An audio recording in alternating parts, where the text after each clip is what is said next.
Roccia's signature weapon has finally been announced, so let's look at how good it is for her and what her alternatives are to help you decide if it's worth it for you. At the moment, this is going to be the second signature gauntlet, the first being Zhang Liao's. There is of course the standard 5-star gauntlet. Roccia's gauntlet offers a base attack of 587 and a crit rate of 24.3%. The weapon effect offers 12% attack, and every time basic attack or intro skill is cast, heavy attack damage bonus is 48%, so there aren't any problem proccing the effects. So let's look at Roccia's kit to see how important what the weapon offers actually is. Firstly, her skill is just a grouping ability with some damage that doesn't scale with anything specific. Her forte and resonance liberation are a bit different though. Her forte's damage is considered heavy attack damage, so that makes use of the 48% increase in heavy attack damage bonus. Her resonance liberation damage is also considered heavy attack damage, further showing that heavy attack damage bonus on Roccia is important for increasing her personal damage. But that's not the only important main stat. Roccia can also increase the attack of all resonators in the team. This looks a bit confusing, so you just need 20% crit rate over 50%, so you need 70% crit rate in total on Roccia during combat. It does look a little weird with the point system, so I'll try to test it after she comes out and see what this actually does. Crit rate is hard to come by in this game, so it's definitely something to consider. In terms of the current gauntlets in the game, none of them offer heavy attack damage bonus, and only 2 offer crit rate, the first being Zhang Liao's signature weapon and the Stonard Battle Pass gauntlet. In my opinion, getting to the 70% crit rate is more important than the heavy attack, since I think it's more important at the moment to buff the main DPS's damage rather than the sub DPS's damage. If you have Shorekeeper, she gives 12.5% crit rate, assuming you meet the energy region requirements, which brings Roccia's crit rate requirement down to 57.5%, which is much easier to achieve if you use a 4-cost crit rate echo, only requiring around 3 crit rate rolls, assuming they aren't all min rolls. If you have the Stonard or Zhang Liao's signature weapon, I definitely don't think you need to pull for Roccia's weapon, since you can just use Zhang Liao's, since him and Roccia don't pair well together on a team. Also, for free-to-play players, I don't think a weapon as tailored as this one is worth pulling for, at least at this point in the game. As Camellia's tailored support, she will do a lot more damage than Sanhua already will, so you probably don't need to pull for her weapon for even more damage. Camellia's signature weapon will increase the team's damage a lot more than pulling for Roccia's would. Of course, I don't totally want to discourage you from pulling for it and investing into a character you like. This weapon is pretty cool after all, and unique, though at the moment, she is the only one who will get use out of the heavy attack damage bonus, unfortunately. So, what weapon should you use on her? At this point in the game, still pretty new, so I doubt anybody has Zhang Liao's and the Abyss Surge's gauntlet, so you use whichever one you have if you have them. Then you can use the Stonard Battle Pass weapon, which is also paid unfortunately. And finally, just use whatever gauntlet you have that increases attack the most. There aren't that many out right now, so I would just use whichever one you have or whichever one you might have the most refinements for. I hope you found this video helpful in deciding if you want to get Roccia's weapon or not. If you have any more questions, feel free to drop them below and I'll do my best to answer them. Like this video if you liked it and subscribe for more. Thanks, and I'll see you in the next one.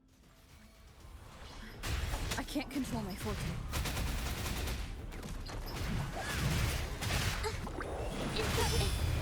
Art unveiled!